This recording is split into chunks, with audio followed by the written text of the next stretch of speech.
Hi, everybody. We are watching the Mirandus discussion channel. Seems to be working pretty good. We did find a memory leak. Jason, you can talk about that a little bit. Yeah. Do you want to jump right into the whole technobabble stuff? I mean, I can. You know how the sausage is made. Let's have the techno babble. Hang on, I got to get the meeting bingo card over here. Sausage is made. Done. Yeah. So thank you everybody for logging in. Thank you for checking in on the game. It's not done. Please don't think that this is an alpha. It's not. But definitely what should be said is we appreciate you guys all logging in and checking it out. We hit somewhere over 450 people concurrent day one within minutes. And we've got some awesome clips. But if you guys were in there, you'll know that at about minute 47, it just took a dump and went. So what we notice is that the edge servers, they have a tendency to run out of memory, and these are beefy servers. So something to the effect of about 16 to 20 gigs of memory, and then boom, we added a couple of extra servers just to kind of spread things out a little bit. However, it's a memory leak. You can't just add more servers and expect that to keep working. So here's what we're doing. We're in the process of trying to find that memory leak. It's most likely got to do with people disconnecting and a whole bunch of messages queuing up that they're never going to read. That's definitely part of it. So the other thing is we've got some other issues like our people getting stuck and whatnot. We know that that's a problem. We tried really hard, and Paul can talk to that. Finding a little spot in the world where throwing Paul under the bus. Why are people stuck, Paul? I'll let Jason finish. Yeah, so I'm throwing myself under the bus too. One of the problems is that we tested all these things, and yeah, we only have so many people in our team that can test. We covered a lot of the world, and we found a lot of problems. But the problem that I have to fix is that when someone does get stuck, there's a couple of commands I can use to unstick them. They aren't working. So yeah, I've got a command for it. I've got to debug why it's not working, but I had it working at one point. It's not working right now. We'll sort it out. You guys are going to get to play. I'm sorry you're stuck.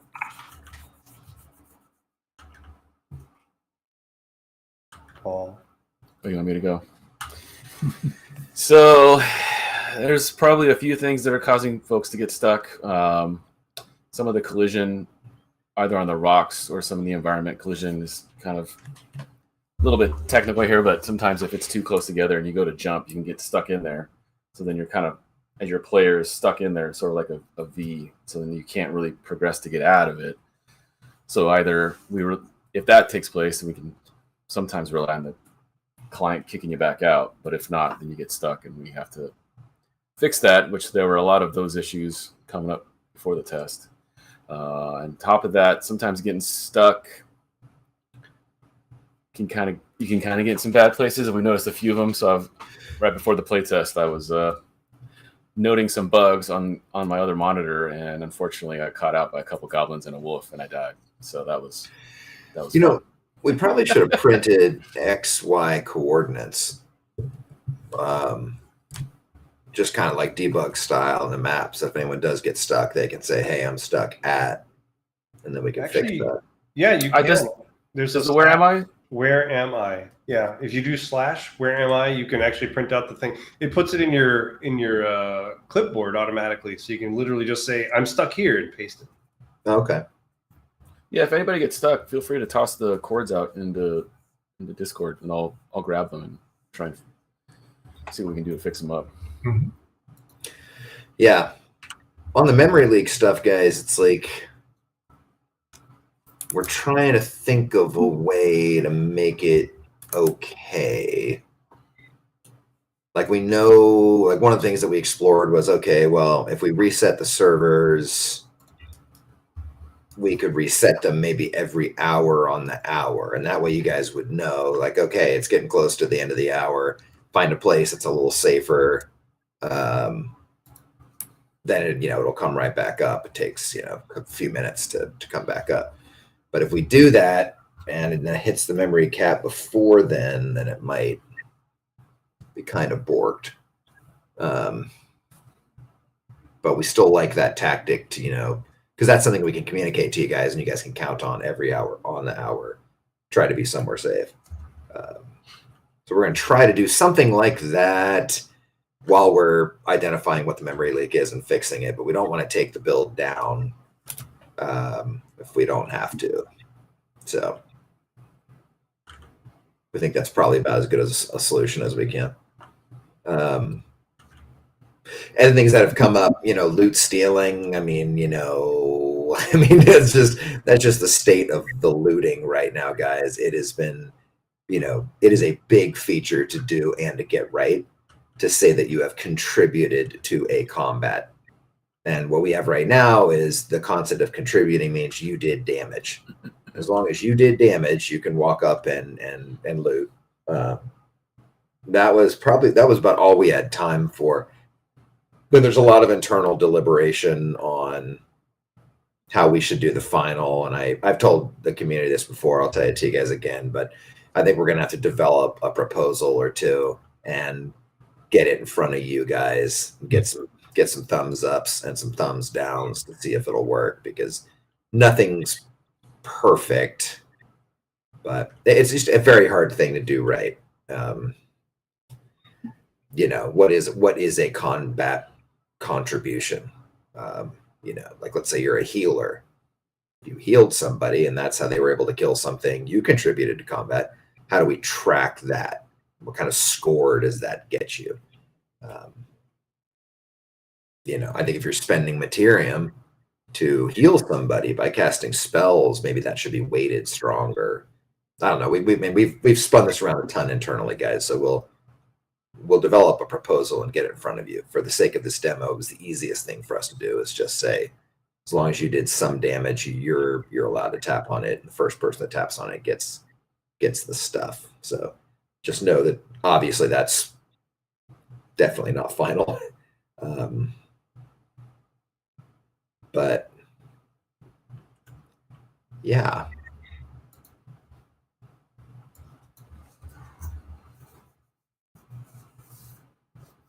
Are you guys liking it? I'm staring at Mirandus discussion. Seems like, it's quite a leap forward from the Goblin Meadows, we think. We had to build a lot to get it there. And I think you'll continue to see that same level of progress from us. Do people know what we built? Compared to Goblin Meadows, a lot of things have changed. Yeah. Mm-hmm. Hit them with the laundry list. Oh, wow. Yeah. So all the exemplars are playable for one. Right? We have 5 That's different. True. The last one was just humans, huh? Just humans before. The previous one didn't have motion matching for the characters, so they looked a little bit stiff. They could only shoot a bow. Now you can swing swords and poke people with spears, and they're still sliding right now. It drives me nuts. Yeah, there's a lot of foot sliding. So that was something someone asked me yesterday. And they're like, so why are the feet still sliding in all the videos and stuff? I said, well, let me explain. Like motion matching, what this is it lets the engineers get out of the way of the artists. And I mean that in a way that most of the time, like the previous version where the human was moving around, there was actually some programmer had to go in and like fiddle with these animation state machines to add every new state and every new speed you could move at and all this kind of stuff. So what we have now, we're driving the way that your character moves exactly the same way that NPCs move, like monsters, non-player characters. And that's the exact same states. And when we say we're driving it, it's like, here's how fast you're supposed to move. Here's if you're jumping or if you're swinging a sword or whatever, if you're crouching. And we just give that to the animation system. and then the animators can add as much animation as they want to, or as much as we have time or memory for. And literally they can increase the quality and remove the foot sliding without even involving an engineer. So we're no longer in the iteration cycle. Like, the artists can do whatever the artists do, and the engineers can move on to something else. So that's a hugely powerful thing to like decouple those. So in terms of performance, yeah, it's getting there. In terms of quality, we still have plenty of time, and we can do as much as we feel like we have the opportunity to. Foot sliding is there because we don't have as many animations as we might like, but we can always add them, and it doesn't require engineering. But yeah, we've got, what is it, 10 different creatures in the world now? I don't know how many exactly it is. Yeah, rabbit, deer, buck, wolf, goblin, brute. The hunter too, right? Mega brute, hunter, Mother. yeah, something like that. And the wisp. And the wisp. Yeah, the wisp, yeah. Yeah, so there's quite a number. The whole thing is running with this really fancy new skinning system. The fancy new skinning system makes it so that we actually can render as many as maybe 1,000. We tested it with about 500 pretty regularly. It seems like it works okay. There's some bugs. We know there's bugs. But it's holding up. And because of that, it means that we can render as many characters. Did you guys check out the Citadel? Like, when we first launched, there was like 200 people running around crafting stuff and harvesting stuff and doing all those things at the same time. It looked great. There still is. They're right now. They're There's a bunch in here now. busy little bees out there. That's awesome. So, I mean, just for context, like Goblin Glade, Goblin Meadows, when we were running that last July, we had a cap of like 75 players and 50 goblins, and that's as many as we could really handle. And we'd still run out of memory. But that was all one server process, and it had the edge server, the NPC server, and the zone server all kind of jammed together, because that's all the time we had for. Now we've actually pulled all that apart, and we can have multiple different edge servers. In fact, we have 3 right now. We have multiple different zone servers, and we have multiple different NPC servers, and we can scale those up kind of independently. So that's part of what's really different is the back end. You can't tell from the front end, but the back end is very, very different. And there's a lot of message passing involved that wasn't there before. And, performance is different. The nice thing is so far it's been holding up to 400 and something players. If we didn't run out of memory, I think we could push it a lot further. So there's a lot of core tech involved in that. Also, I mean, Eric's done a ton of work on AI and behavior trees and getting the creatures to run around and do smart things. And I can let him talk about that in a second. Yeah, I mean, in Goblin Meadows, all we had was, they would wander. Yeah. That was it. I mean, they didn't really react hardly. They didn't see you or know that you were there or have a concept of a player being in the world that they want to be aggressive towards versus not. Yeah. So that's a big chunk to build. And then Eric, the entire bits. Talk about those chunks, Eric. Meaty chunks. Sure. Yeah. So, like you said, Goblin Meadows, we had essentially really hard-coded behavior for goblins. That's really all we had. They could walk around, and they kind of knew that a player was around, and that's it. They knew how to take damage. And so this go round, since the last release, it's been about building all that framework out. It's about building the logic that they have, being able to change behaviors, being able to understand where players are, how to target people, how to come after them, how to, keep apart to where you don't have a whole bunch of mobs stepping on each other, and they need to respect each other's space. So there's a lot of that in there. It's still there's a lot of work yet, and so you'll see some things we'll be working on next if you take a look at and play the game. The combat's still pretty basic. They see you and they come after you. They don't really break off very often. They like to. Most of them will fight to the death, and it's pretty easy, I think, to to kite things around. That's good and bad. You know, I saw pictures today of people kiting the brood all the way to the Citadel. Somebody pulled a brute. Yeah, pulled a brute back to the Citadel. Yeah, that's fun for a while. Was that you, Don? I did not do it this time. Yeah, surprisingly. All right. It's fun for us, I think, to see people playing and going through the full cycle of the game. But it is frustrating. I mean, when you build and craft your equipment and you're working on it for an hour, and then you step outside to go into the adventure area and you're dead. So that's the pro tip is to try to use the side entrance. Use the other entrance. There are two Yeah, entrances. because there's an entrance, you know, for you guys, you know, if you haven't noticed, there's an entrance when you're coming up from the beach on the right to get to Narrow's Landing. And, you know, if you're getting pretty far into it, you might want to check that out. Kind of circle back and around. Yeah, until people pull two brutes up there, one of the both entrances. But yeah, it's been fun. And so there's a lot of work to do still, but it's shaping up. And it is, for me, it's getting fun, and that's the important part. We play a lot as a group, and we do have a lot of fun playing and taking things on and seeing what we can stand up to. And it's getting harder and becoming more of a game. It feels like a game now. So yeah. I think one thing you guys will notice when you're playing is, you know, you are in a citadel and you're, you know, crafting a lot of things at these tents, and there's a tavern behind the tents. If you haven't found that, that's where you can make the trencher. But, you know, every tent that you see and every building you see ultimately would be player owned. And when you're out in the world, running around Narrow's Landing, it's the same thing. And you'll actually see the buildings out there being laid out in a way to mirror an outpost or a homestead. So we think that's going to be a big chunk that we need to have built, but we're kind of excited for getting in your hands next, guys, is you to be able to place those deeds and place those buildings and start tying those loops together. I think, you know, Eric said something about combat.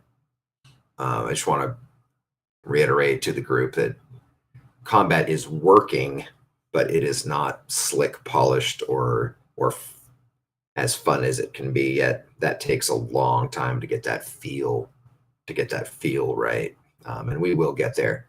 So we're celebrating that the tech is there and you're allowed to have combat, but just know that it's gonna feel better and better and better over time now that we have that foundation built.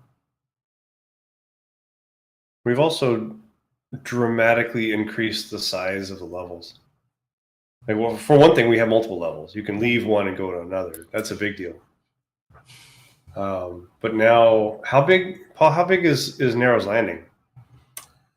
Well, now it's, I would say, roughly half, maybe a little bit larger gameplay-wise. But I recall us originally, after the Goblin Glade coming into this, we wanted to make it a full kilometer. So Goblin Glade was about 250 meters by 250 meters, I think.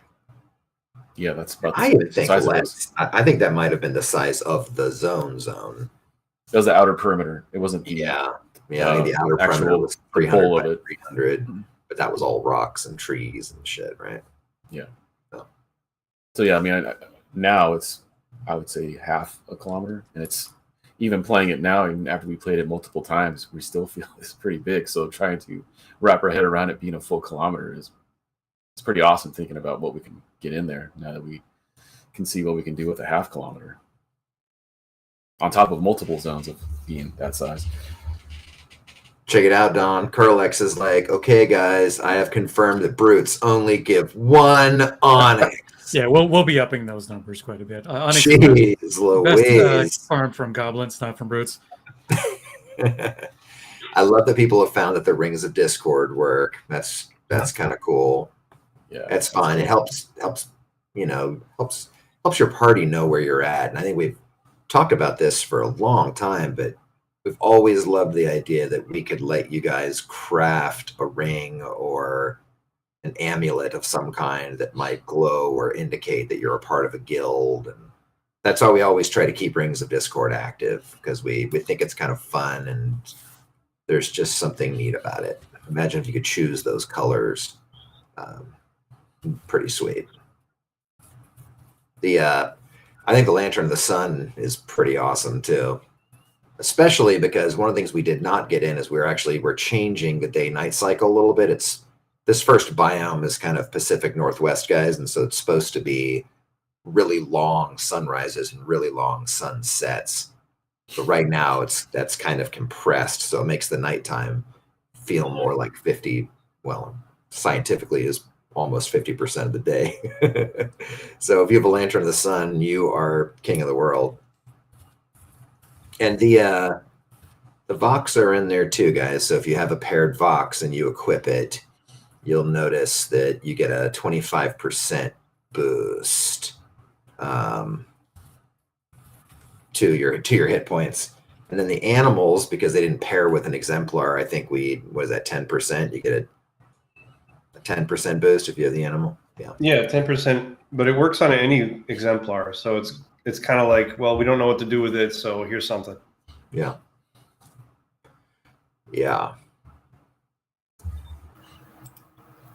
Hey, Jason, someone had a question earlier about how we're tracking kills, specifically if they help kill a goblin, but they don't get a check mark. And kind of how does that go into Mother? Like, can you actually see who does what? That's a great question. So yeah, if you and a buddy are going to kill a goblin and your buddy gets a killing blow, you don't get the check mark. That's how that works. Yeah, the check mark is killing blow, everybody. It's got to be the killing blow. You have to be the guy who makes the goblin go from some positive number to 0 or negative. That's you. And we give you a display of that on the Exemplar selection screen. So when you go down the list, if you have more than one, you'll get ... You click on the next one, you get ... You click on the next one, you get ... The one that you actually kill the goblin with, it'll be a green check mark. So that's how you can tell which ones you've used and actually got the credit for. However, we were only supposed to kill Mother and care about it once. So we didn't build anything into the engine that would let us identify who did it. I was just going to go look at the server logs and see who was the one who made the last hit. So good luck, first of all, killing Mother. But don't kill her too many times because I don't want to go digging through the logs too much. So you're going to get one shot. And whoever it is who makes that final killing blow, they're the ones who get credit for it. So Raw Mega for Rome asks, where's the check mark? That's on the Exemplar selection screen. So what you'll see is for every Exemplar you own, it'll say ... And if you just select that Exemplar, just tap on it, it'll do the check and it'll show you the check mark. We didn't have time to put in upon load pre-populating all of the check marks. So if you have a lot of Exemplars, just work your way from the top to the bottom, and what you can do is find the last one that had a check mark, and we think that was about the best that we could get in. So sorry if that's frustrating to you guys out there that own many. Seeing a lot of questions about the day-night cycle. I just want to let everyone know we're working on that. There's going to be potentially less of the midnight, more of the dawn and dusk, less night overall. But we do want this game to be very dark during the nighttime. So there will be obviously the Lantern of the Sun, but also torches. There's a lot of things coming in that will address that complaint that people have right now. Yeah, I mean, you'll have torches, you'll have things. I mean, nothing will ever beat the Lantern of the Sun. But we think torches and lanterns are going to be, as they would. Maybe a torch is a consumable, a lantern, you'll have to put something in. The Lantern of the Sun is forever, and it's brighter than everything else, which is cool. And I still like the idea that it does something else to maybe creatures cower from it, or, I think that'd be pretty sweet.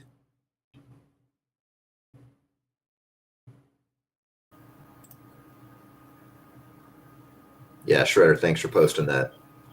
That's the check mark, guys.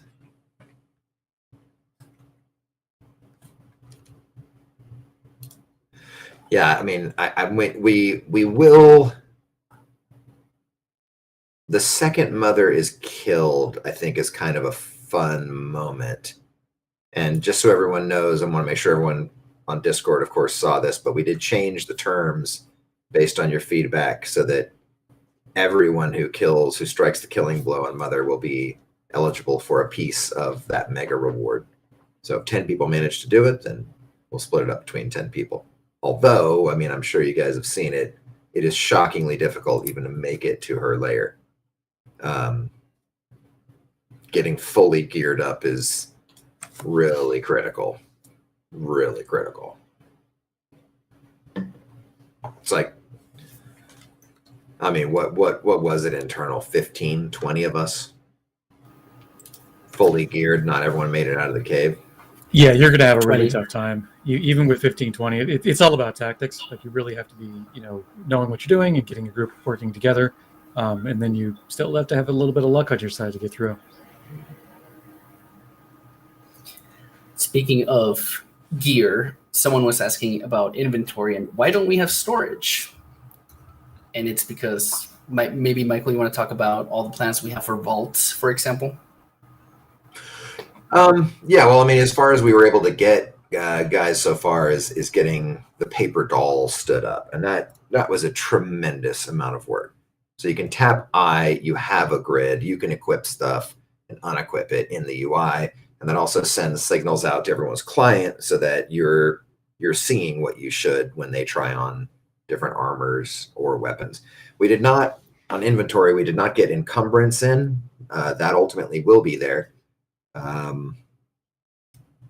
And we did not, the two other things were that you're not able to throw something out of your inventory, which is why we didn't enable encumbrance. And you're not able to trade between players yet, which I think would really change this demo quite a bit. If you could craft something or have something and help out another player, I think that'd be pretty cool. Ultimately, if you own a home, because you own a deed, you'll have a place to stash quite a bit of stuff, I think. But the vaults we still think the vaults themselves are going to play a very large role in the game. Vault is just like it says, you can go there, you can, rent a space and be able to keep and store a lot of stuff. We like the idea that the vaults, via the power of MTRM, could actually beam stuff to other vaults. That's how you can kind of retrieve stuff no matter where you might be, as long as the town has a vault.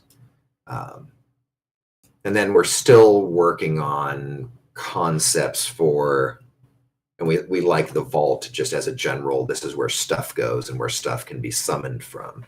If you were to buy something, let's say on OpenSea, and you want to give it to your character, we need a way internally to know that item is in use on this particular exemplar. Otherwise, you'd buy one thing and it could be used on everybody. So we do need to kind of say that an item is being used by an exemplar. Now, you can put that into storage, or and then your other exemplar can log on and pull it out of storage and use it. But we kind of like the idea that if it's off the Geary network and it's an ERC 1155 that you bought on OpenSea, that you maybe would have to go to one of the vaults and use that summoning circle to kind of pull it in your hand from the great beyond, if you will.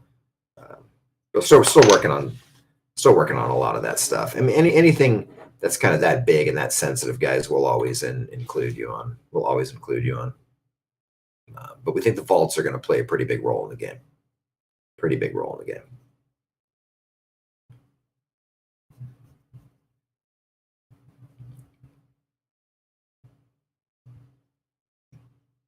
Yeah, Zane Kicks is saying, what do we do with old armor? Just toss it. Like, normally you would toss it, but I don't think the delete button works right now, does it?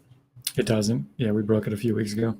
Yeah, it was almost working, but then it kind of wasn't. So we just, and I think it's real hard to fill your inventory up. I think you have to exceed stacks of, like if you get wood, how many before it moves to another cube? It's 100. You'll probably get close to filling the inventory, but you won't surpass it. So people get probably pretty nervous, but you shouldn't worry too much. Once you actually get up to that point, you'll find there's nothing else to get. So you're not going to, tap out. There's a really easy way to clear your inventory, right? Nice. Go play with a brute. It's all just about how just pick a it's all about direction how and they're keep raised. going. And It's all about how they're raised, you know. Just talk to them. Just go up and be like, "Hey, man, look." Just watch Hey, out for Eric. I do love that you know. I like that they follow you and try to kill you. I like that. There's always been something very strange and artificial to me. If this thing really was angry at me because I was peppering it with arrows, when would it say, "Oh heck, I'll see you next time"? You know, I don't think it would. I think it would probably chase you down and absolutely want to destroy you. I do think they should return to their spawn point if no one's messing with them, though. You know, or roughly their spawn points. We're trying not to have too many spawn points and trying to make it more like spawn areas. And one of the things you guys will be seeing, you know, over the course of the next year is more behaviors out of the creatures themselves. You know, they might want to go somewhere. They might want to do something. A wolf will attack a deer, and I think right now they can stand next to each other, living in harmony. Not quite, but yeah. They don't attack each other, though, right? I mean, They do not, but they do not want to be next to each other. Yeah. So you can drive them together if you want, but because they don't like players. another thing that we need to tune, guys, is it's weird when your meshes are totally on top of each other in the game. So we have kind of this gentle scooting that works most of the time, but we've never had this many people trying to all loot something or craft at the same time. And it seems like that kind of pushing you out of another mesh is getting problematic. Don says the pro tip: if there's a lot of people in town, go to the back of the tent to use it. We'll have to figure that out. yeah, I mean, this is also a fairly unreasonable amount of people in particular areas. Once the game gets larger and larger, you know, people will spread out a little more. I like the number of people, though, in the very Citadel and stuff. And yeah, Makes you feel alive seeing all these folks running around in here. It's cool. we can always change respawn rates too, and things like that. And there, you know, there can be even more creatures in a zone once we have had a chance to Don't say optimize. work on some of our LOD systems. 1,000 is not enough.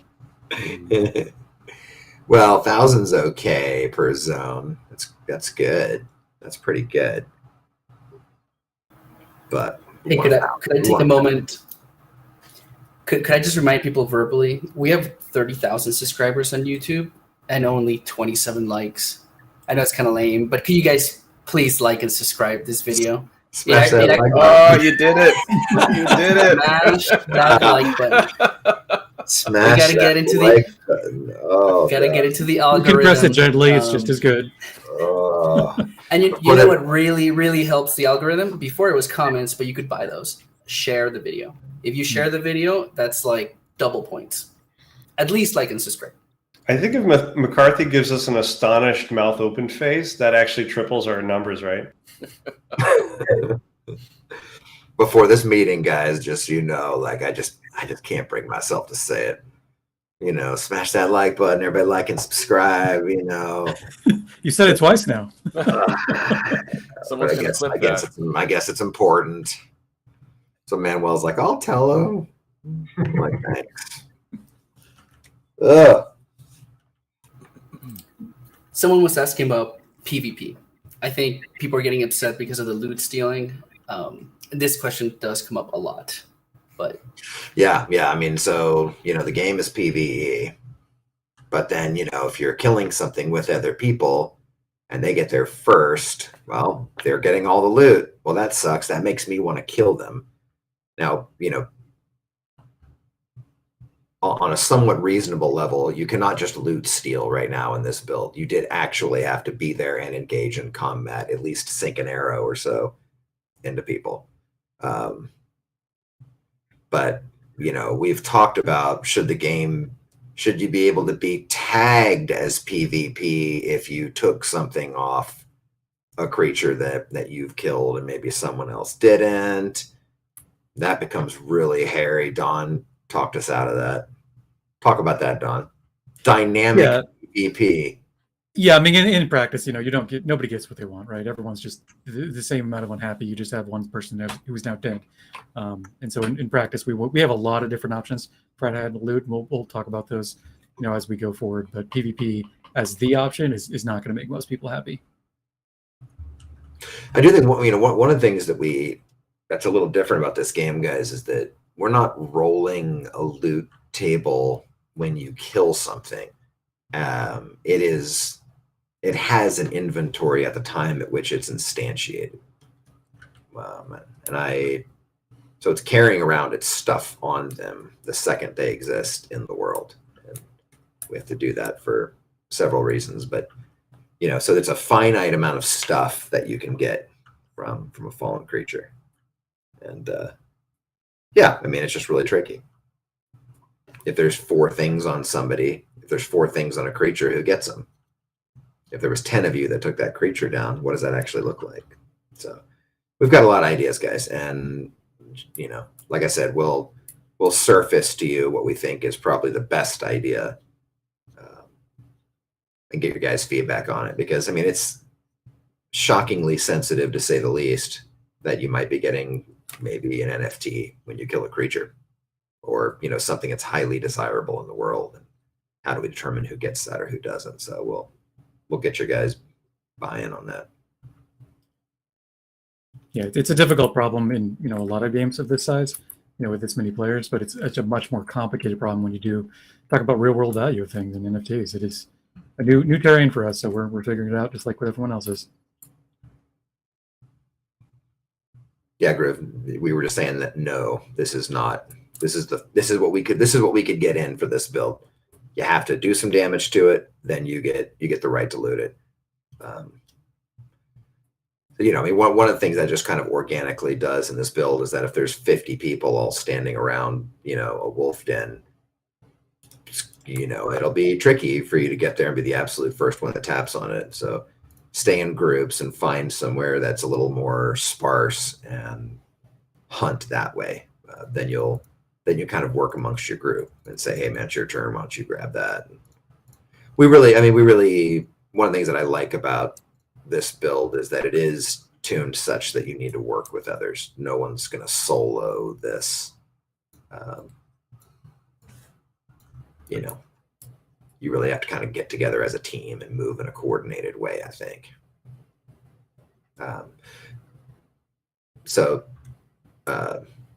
AI Labs, I see they're asking a question. If I have 10 exemplars, do I have to kill a goblin on each of them? The answer is yes. Each exemplar is unique and eligible for the reward, but each exemplar has to go into the game and kill a goblin. And a lot of that, guys, is just a part of the ecosystem and part of what we're building at Gala. But, you know, for you to be getting a game reward means you had to play the game to achieve it. If we're just giving you free stuff, that's a little different. So we need you to go into the game, play, and perform game actions to be eligible.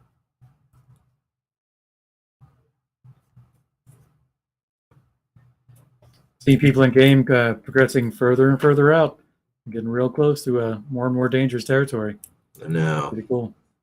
I feel like we need a live cam sitting over the top of Mother's Den just to see. I think I am the live cam because I actually have Brigadine.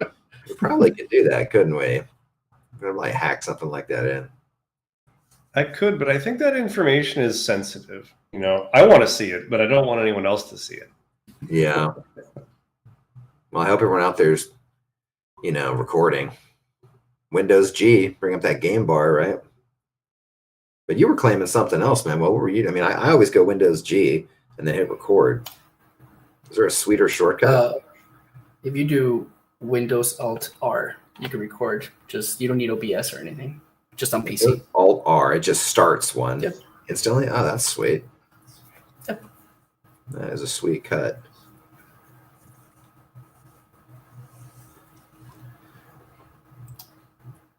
Shredder wants to know when Magic. That is coming. Shredder, you know, one of the things that we want to do, and this is a tough one to get in, but we want to get in as soon as possible, is just kind of be able to tie the ecosystem together by connecting to Gary. You know, Gary is kind of what makes all of this possible. And we want to be able to get that in there. We want to be able to have you guys have those flows present for you, that you can have Materium, you can spend it, you can use it, and you can find it in the game. So getting that done and done right is a tremendous challenge. I mean, I think it's going to be something probably like a bit of a test net of some kind that we'd have to stand up, or maybe it would live in the database and then we would flip a switch. But I don't even think we would do that. It'd probably be a test net, right, Chase? It might be, yeah. I don't know. We need to look at how to integrate Geary into the game, because at this point, I've only barely looked at it. And not to say that I'm not interested in it. It's just we've really, really been underwater trying to get all these things put together.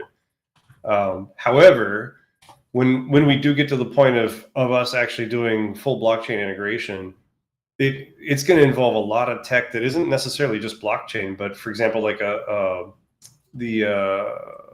blockchain NFT manager that knows how many of something is. Because we've talked about this before. The complexity is that we really don't want to have a wallet that has every item that could ever be created on the blockchain, because then you can see it all. And that kind of takes away the joy of discovery. And so we need to have some sort of a manager that knows, like, here's how many we can possibly ever have, and mint them kind of on the fly, but maybe like mint a few of them in advance so that it's not slow. But Geary seems pretty fast. So, I mean, there's a lot of things that we don't know if we need to build these things yet. It might just be, yeah, you go into town, you craft a thing, and boom, there it is. It's in your blockchain wallet. So, well, minting on the fly has always scared me to death, because it's got every bug problem that every other kind of database game has. Because let's say Dawn pushes, like, oh crap, you're supposed to get 1 ruby, not 1,000. Oh no, 1 million. And it's like, I don't even know what that would do to the network if I had to mint those, because they are true NFTs on the Geary network. Yeah, well, I mean, here's the concern, right? Blockchain is really not forgiving about bugs. So if we make a thing that's like super amazing sword, and then we have a problem like we had with the creators test, which if any of you guys were there, you could walk right up to a monster and smack it to death and then take whatever it had. That bug is fixed. But if we had a similar kind of bug, do you get those NFTs? Right? And you can't claw those back. So we really need to test the hell out of this before we decide to flip the switch. And it needs to be blockchain solid before we do it. Yep. That's why if we pre-mint, we know exactly how many there are.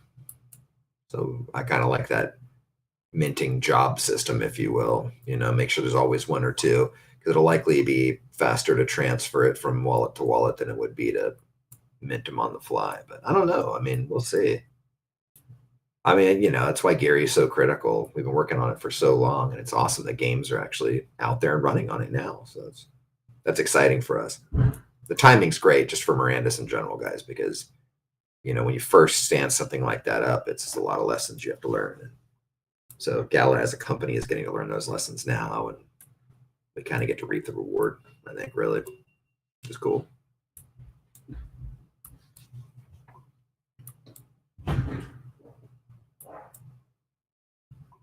Someone's asking about the different tree types. One of the things that we don't think we got to well enough, and I think if Matt was here, he would tell you that's like, we're probably like 50% there from an art standpoint, guys.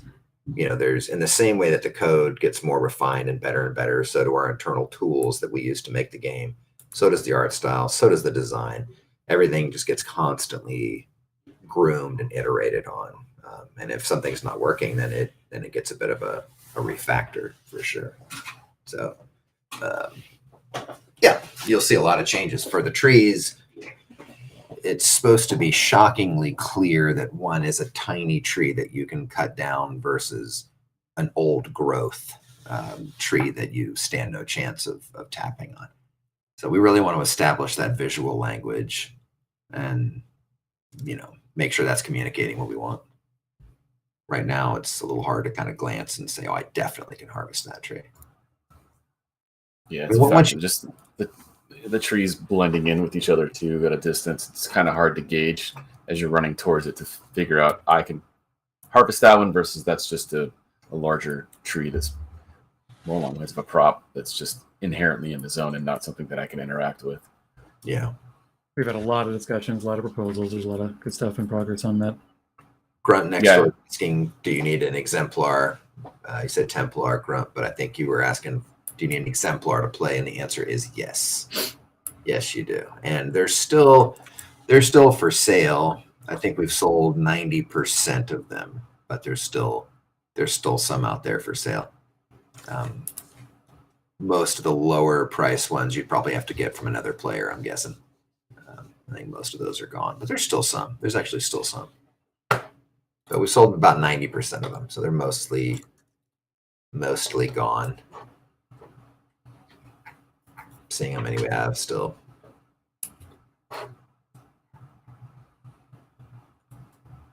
Yeah, we got some humans. The humans are less expensive if you're looking to buy one grunt, just because there's more of them. Elves are the rarest of all the races, and humans are the most. There's more of them. So.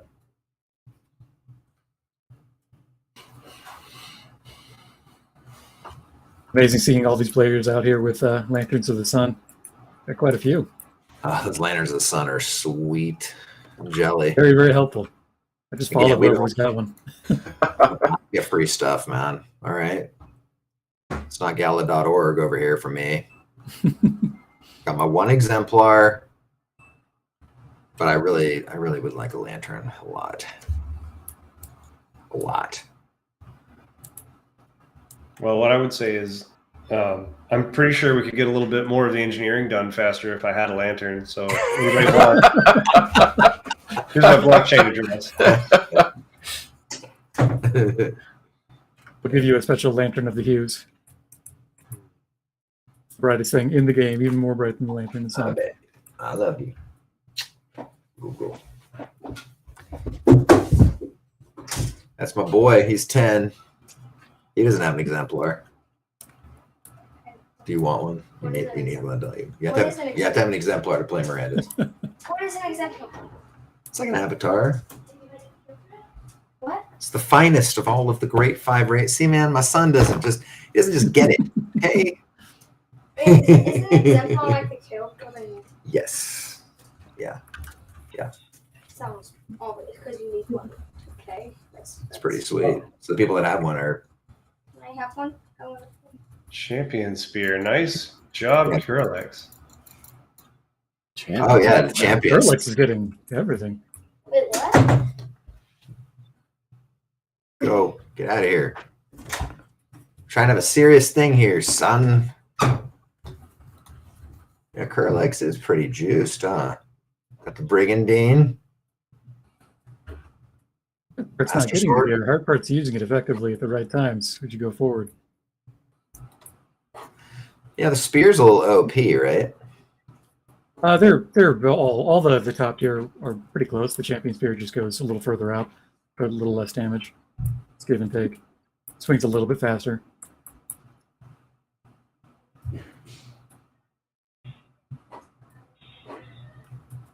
That rabbit icon art's rough, dude. Just a.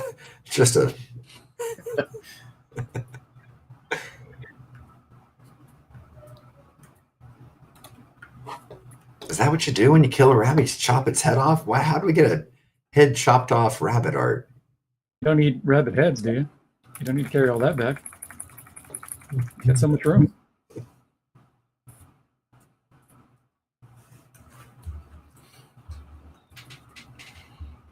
I'm so impressed by people out here in the middle of the night killing wolves. Yeah, that's a brave, bold move there. Morfart is saying he's having a bug with iron ore. He said he's harvesting it, but it's not appearing in his inventory. Hmm.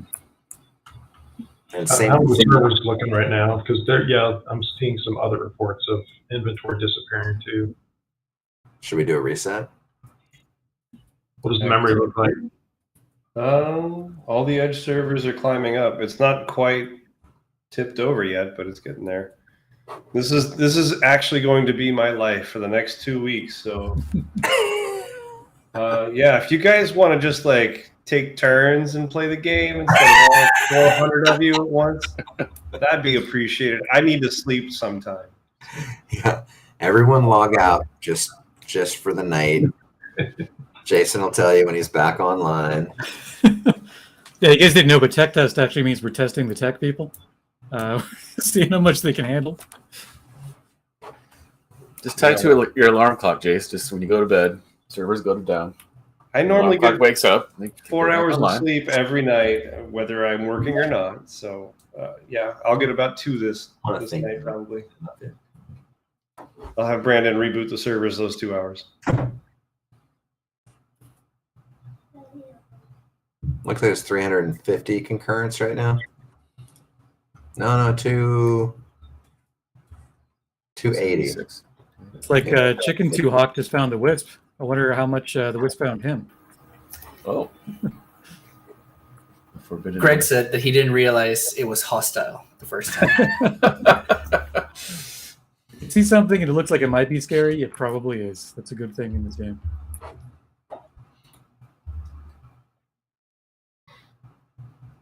Oh yeah, so that's something. The different ways that you attack, Don. Do you want to talk about that? So Sure. Not Yeah. everybody's seen an upgraded weapon. The higher level weapons do have higher level attacks. Right now, they all do look the same. We're obviously very early in development, but they take more energy, so it's a little bit of a trade off. You have to, if you're out there adventuring, you have to think about, hey, do I want to swing my sword the hardest I possibly can, as many times as possible, run out of energy, potentially not be able to get away, or do I want to conserve some of that to escape once I get into a sticky situation? And we have weapons have up to 5. I think in the demo, the highest is 4. So you have one that has an R.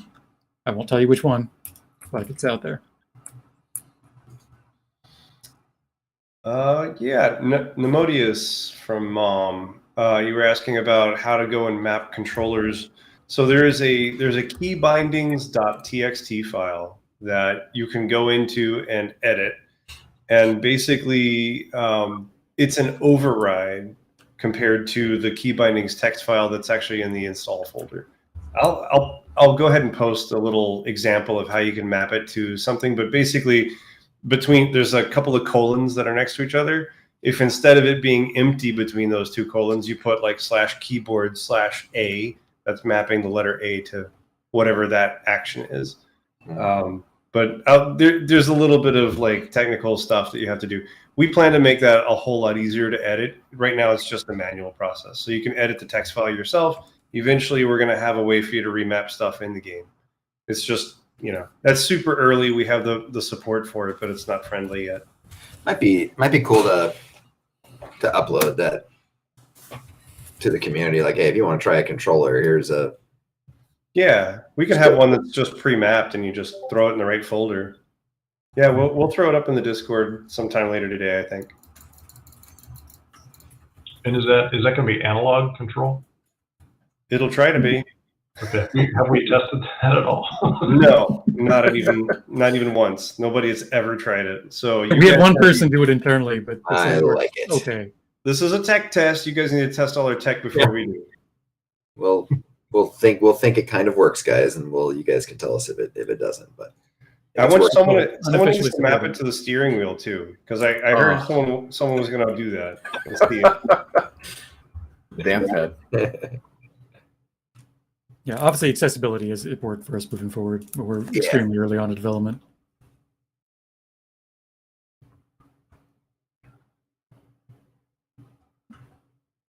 So I've seen pictures of the Brute. I have not seen any pictures of Mother yet. I saw one.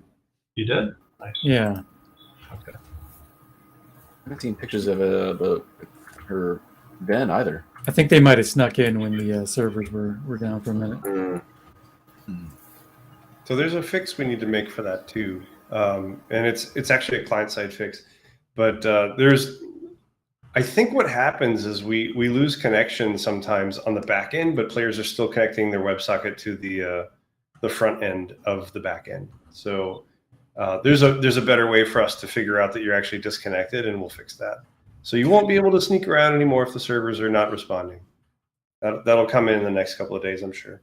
Well, and if you guys find yourselves in that state where everything is frozen and you're still able to walk around, know that you won't be able to deal damage to any of those creatures. And when the server comes back up, you will be put back in the place that you were previously when you logged out. So, and you guys can log out. I want to make sure everyone knows that too, that, if you die, it's a full reset. But, if you exit out of the game, when you come back in, as long as you choose that same exemplar, we've stored where it was last and what it had on it, so you don't lose anything. So, if you do recommend getting to a safe space before doing so. Yeah, get to a safe space. I mean, Citadels, that's the safest space that there is. So, if you are geared up and you're feeling good, making it back to the Citadel and then, logging out from there is probably a good idea. And it's storing the data at that time, Jace, right? It's not on a timer or anything. Yeah. I mean, basically, like the server, when it knows that you're no longer connected, it lets you hang out for a little bit. So, for example, if you drop connection, you're in the middle of combat or something like that, you're going to die. Just expect it. But if you drop connection and you're standing in the Citadel or whatever, everyone else is going to see you for another 30 seconds. And that's because the server is going to leave you in the game for the remainder of however many, 10, 30, I don't know how many seconds. I think it's 30. But then you disappear and then your data gets saved off. So if you happen to lose connection, you could log right back in and take control of your player. You might even do it before anyone notices that you were gone. And actually that happened to Don. I rebooted the Edge server and he had to jump back in because he was fighting 2 wolves at the time. So it is survivable, but it's not easy. But yeah, for sure, the server will write your data out, and it happens every time that the server closes. It writes everything out, or anytime you zone in or out. So a lot of this is really early tech, right? We've got a lot of bugs that we need to solve there, and one of those was requested, like how do you reset your stuck exemplar? Right now you can't. We have a command that lets us reset you. It's not working right now, so I'm working on fixing that. But there's also a bunch of other things that we need to fix too. So we're going to try and unstick people. We're going to try and keep the servers up and running, and we're going to try and sort all this out as quickly as possible. Yeah, we're still doing the push-up when you get stuck, though, right? Kicking you up, just in case. It should, right? Yeah. Kind of pop you out. If you're stuck in a handful of rocks and it thinks that you're falling or unable to move, then it gives you this big jolt up into the air, and so you can kind of air control your way out of it. But if you're stuck in a place where you just can't move out of it, like there's a cliff face and you're down here next to the cliff and you can't move anywhere because you're up against a collider or something, you're just stuck. Yeah, and I mean, it might be a recommendation to everyone especially if you've, crafted some good stuff. Don't get too experimental with where you're walking. Like, don't start jumping around little crevices and little rocks. Maybe stay mostly out and about, because we haven't identified everywhere in the map that you can get stuck. We found a bunch of places, but I think you guys are, just because there's 500 of you in there, already finding more than we found. So we know what you're trying to do. You're trying to find a sneaky spot to kill things. So yeah, just be careful. We'll try and add. I mean, it may not happen right away, but we'll try and add some way for you guys to unstick yourself. It's just that that's such an exploit. For the demo, it may be fine, but it may be like do some command and then 30 seconds or 60 seconds or a couple minutes later, you teleport back to a spawn point or something. I mean, that would be nice. I don't know. I'll have to talk to the team and see if that's okay. But having some way for you to unstick yourself would mean that I don't have to do it. So please don't get stuck. I don't want to deal with you. No, seriously. If you do get stuck, let somebody know and we'll try and find a way to unstick you. You may lose your gear. I mean, we may be able to teleport you back. It just depends. But like I said, this is super early and we don't have tools for a lot of the things that we'd like to have. The customer service will eventually be able to do for you. Like, I just need to move you back to the Citadel or something like that. Yeah, that's a great. I mean, that is a problem. Like, you come into the game, you've got an exemplar, you get stuck. Nothing necessarily is coming to kill you. You would permanently be stuck there, and then you wouldn't be eligible for the goblin reward, huh? Yeah, there's at least a couple guys that are stuck right now that's the case. Okay. We'll have to fix that. Before we, All right. before we go, I would like to remind people that we're also doing a video competition, and you will have to submit those via a submission form. It hasn't gone live yet; it's the first day, but we'll probably post it tomorrow. And just remember, it doesn't have to be like the most professional video. It could just be a very beautiful moment. We saw a lot of those today with all the people storming the castle. It's the sunrise. So just get creative and submit something. Who are the judges? And like and subscribe.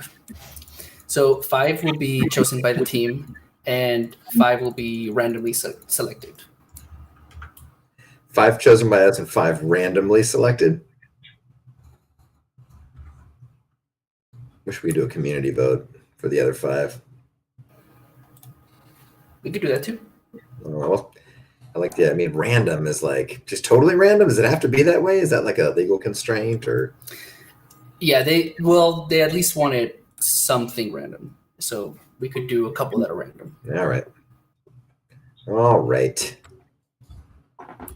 Well, thank you everybody so much. We're going to continue to monitor the servers and such.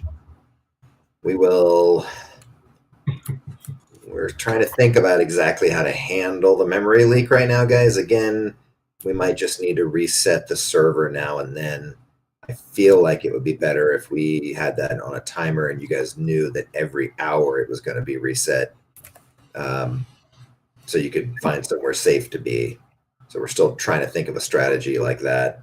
That if we let that run and that's autonomous, then that might give us time to fix the memory leak itself. We might have to take down the server if we're fixing the memory leak as well, Jace, I would expect, right?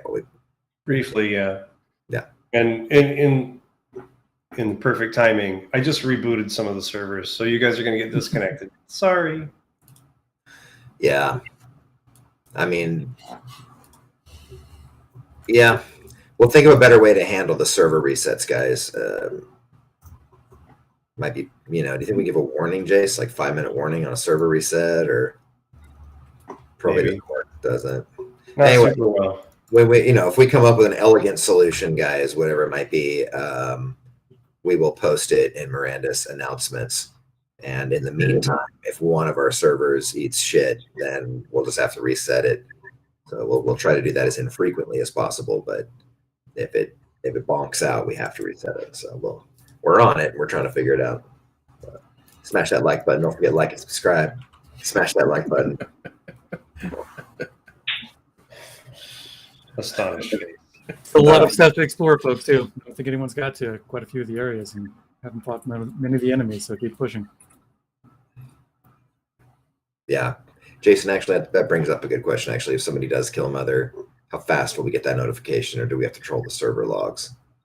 Have to troll the server logs. It might be the next day. Okay. But let us know that somebody killed the mother so that we can go look for it.